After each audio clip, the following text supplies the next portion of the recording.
Ikkita ilon kerak o'rgansiz bir-biri bilan yaxshi kelishganini. Qaynona va kelin munosabatlarida ko'proq kim aybdor? G'ijduvon bozorida so'rovnoma. Ikki tomonlama ham. Qancha ikki qo'ldan chiqadi ko'p. Ko'proq endi kelin aybdor bo'ladi.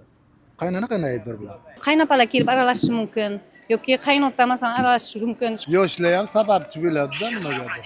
Shu uchinchi kishi aralashmasa bo'ldi-da. Ikki tomonlama albatta. Qaynona bo'lsa kerak, kelin yosh bo'ladi. Kelinga o'rgatsa o'rganadi-da hamma kelinlar ham. O'zini hurmat izzat qilmagan odam. Erkak kishi aybdor bo'ladi, chunki ikki tomonni ham to'g'ri olib borish kerak-da. 50-50, qaynonada ham, kelinda ham. Kelishib yashasa, achchiq-chuchugini baravar taqsimlasa, ikkalasi ham hammasi joyida. Asosiysi kelinlar bo'lsa kerak. Boshqa uyga tushgandan keyin o'zini tutishni bilmaydi hali. Qaynota bo'ladi-da, oila boshlig'i qaynota bo'ladi. Qaynona kelinni yo'lga solsa, tarbiyalasa, o'zini farzandida hech qanday kamchilik bo'lmaydi-da. Fikringizni izohlarda yozib qoldiring va bizni kuzatishda davom eting.